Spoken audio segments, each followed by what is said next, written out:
Welcome, Benaiah Chapel. Pastor Sam here again today. I'm going to go to part two in my Chase the Lion series here, based on the book by Mark Batterson. And for those of you who may be wondering, yes, I do have permission, as this was part of a thing that I purchased. But the verse is 2 Samuel 23 and 8. And it's really an interesting verse. And we're going to talk basically about one part of it. These are starting in verse 8, 2 Samuel 23. These are the names of David's mighty warriors. Josheb Basabeth, Tachlamanite, was the chief of the three. He raised his spear against 800 men, whom he killed in one encounter. Let the end of that sink in. 800 men in one encounter. What kind of passion and courage did Josheb have to have in order to do that in one encounter? So simple, yet so powerful. And I'm looking at my notes here. So that's all it takes. You're one encounter away from your destiny. You're one encounter away from what God has planned for you. That mighty plan that he has. You are one encounter away. One crazy conversation, right? One crazy idea. One glance across a crowded room to somebody you connect with instantly. One encounter away from what God has ordained for you. What was true then is true now. He was the highest ranking member of David's three. So he had to make a move at some point in time. He had to make a move. And he did. And he did what David had ordered him to do. And he did what God directed him to do.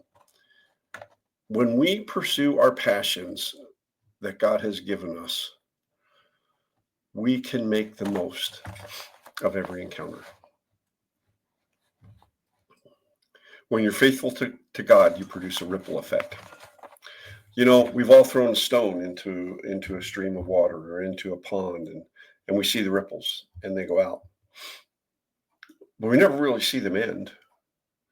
So that little stone that you throw in, that little word of wisdom, what kind of ripple does it create? I was reminded today of a very dear friend, Mr. Jody Korn.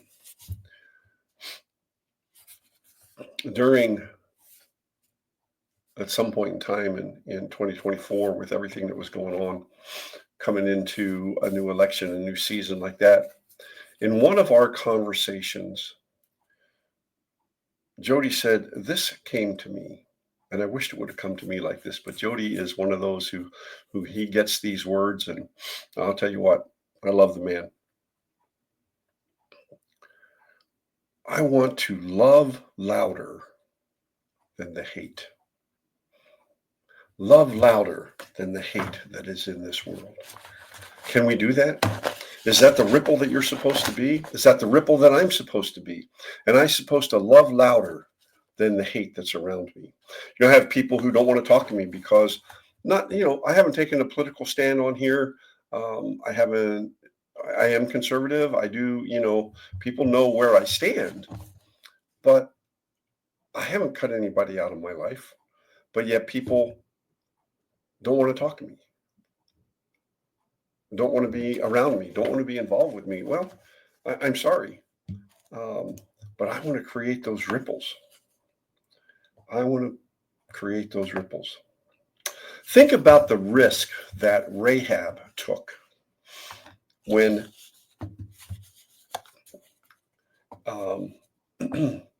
at Jericho. Joshua's spies came into the city. She knew who they were.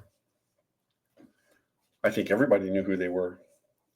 They had heard 40 years in the wilderness, coming in to take over their city.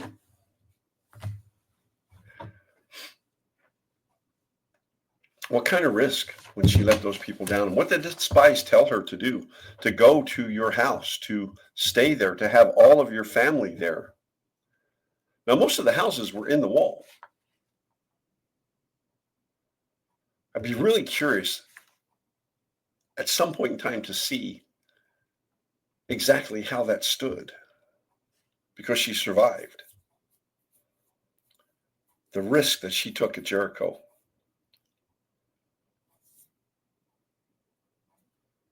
She became the great-great-grandmother of King David. She was a prostitute. God can use you in all the ripples that you create. You know, if you stop and think about it, I don't know that our true date of death is actually true if we've created ripples. If we've created ripples. I think about my parents, and I know the ripples they created throughout their life. I ran across one today, and I didn't know this about my dad, but I can't remember what Rita and I were making. And she looked at it, had to be some sort of sandwich with some sort of mayonnaise or mustard or whatever on it. And she says, "Take that all the way to the edge." What do you mean? It doesn't matter. No. Your father told me at one time he loved it when the dressings, the mayonnaise, the mustard, whatever was on the bread, went all the way to the edge. So he got the full flavor. And so now, every time I make a sandwich or toast or whatever I make for myself or for my wife, I think about it. Take it all the way to the edge. So the flavor goes throughout the entire sandwich, every bite you take.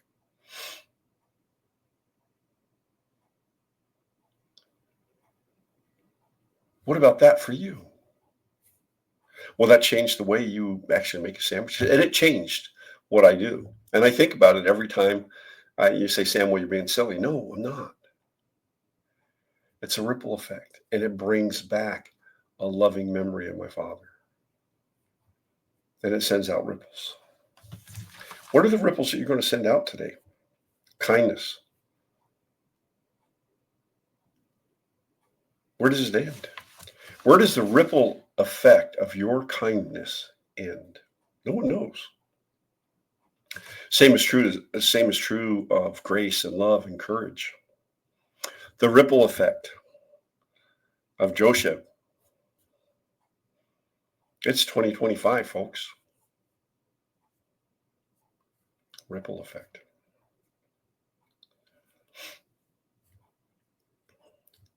Give it a generation, 2, 18. What you do, the love that creates a ripple effect, the grace, the strength, the courage, may actually incite an incident that changes the course of history. I believe every person we come in contact with is a divine appointment. Every person we come in contact with, God had a reason for us to come in contact with them. It's a divine appointment. What have we done to create a ripple effect with that person? It could be a chance encounter in a grocery store. It could be on a webinar. It could be at work. It could anywhere. Everyone we come in contact with is a divine appointment. When I work at the port and I check people in, I have no idea who's going to stand in front of me. I have no idea what's going through their head. I have no idea whether they're first-time cruisers. I have no idea. No idea what they struggled through to get there, how they struggled to pay for the cruise, how they struggled to stand before me at that time. What's my job? Plain and simple, check them in. Okay?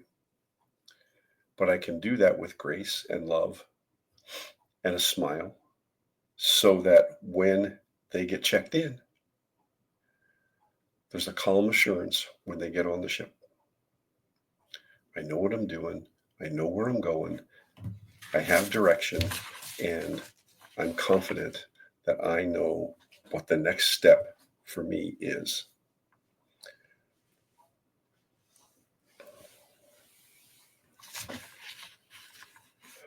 You never know.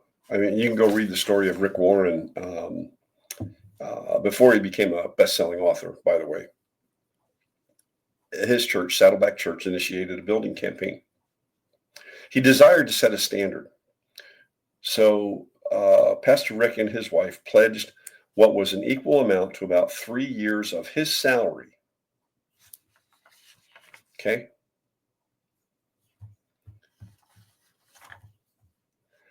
Shortly before the pledge, he had signed a 2-book deal. Hadn't written them. Hadn't become a best-selling author to write The Purpose-Driven Church and The Purpose-Driven Life. Guess how much the advance was? Yeah. The same dollar amount as the pledge. God is faithful. God is faithful. When we become passionate about the things God is passionate about and sacrifice to follow those dreams, we can create ripples in His kingdom, not ours. We can create ripples in God's kingdom that last forever. Last time we talked about overcoming our fears and dreaming again. This week is about having the courage to make those dreams come to pass. To make those dreams come to pass. Do you have the courage? Courage is not the lack of fear. Courage is standing in the face of fear. Courage is standing up when all others run. You're just as scared as they are. I'm just as scared as they are. But we stand and face the lion. Benaiah did. Chase the lion. We have to stand and face our 500-pound lion if we want to create those lasting ripples. Trust me, the ripples you create today will go on for many, many, many generations. Your children, your grandchildren, your great-grandchildren, your great-great-grandchildren, and beyond. What will they say? What will my great-granddaughter Ainsley say about her Grandpa Sam? What kind of ripples am I creating in her life? What kind of ripples am I creating in my grandkids' lives, my kids' lives yet today? What kind of ripples have I created? Well, I look at my life and I know I've made some mistakes. We're not perfect. I've made some mistakes. And some of the ripples did not have good consequences. Maybe it tipped the boat over for a time or two. Maybe you've tipped the boat over.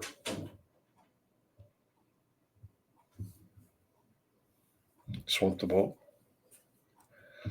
Created that ripple that created a firestorm for good or for evil. But it's never too late. It's never too late to create the ripples that positively impact others' lives with courage and grace and peace and love. But you cannot do that if you do not have and have not experienced the saving grace of Jesus Christ. That's what it's all about.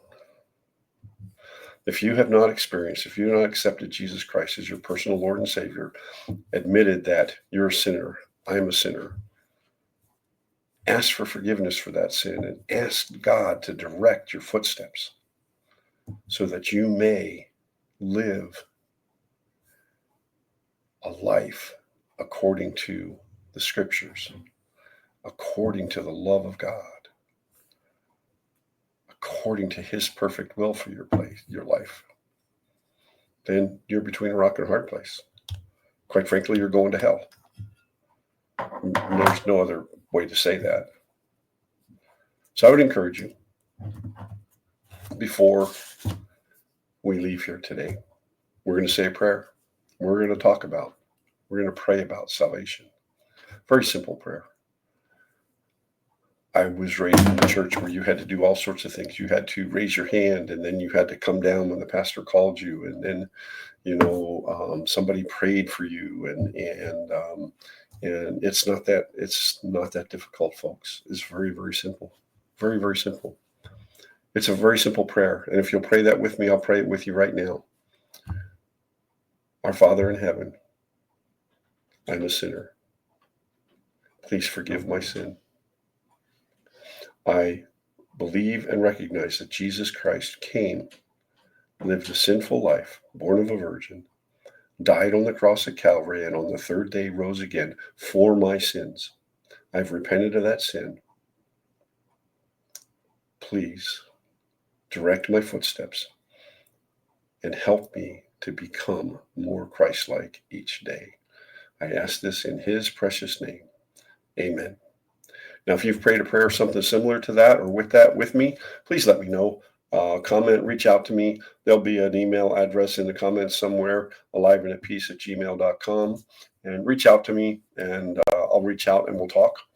I'm not going to try and sell you anything, not going to do anything like that. If this has spoken to you, please share. Please share it. Please comment. If you have questions, please comment. Don't hesitate to reach out. Let's make positive ripples. Let's change the world. One pebble at a time. One ripple at a time. This has been Pastor Sam Benaiah Chapel. Live intentionally. Be very, very blessed, my friends. We'll see you next time.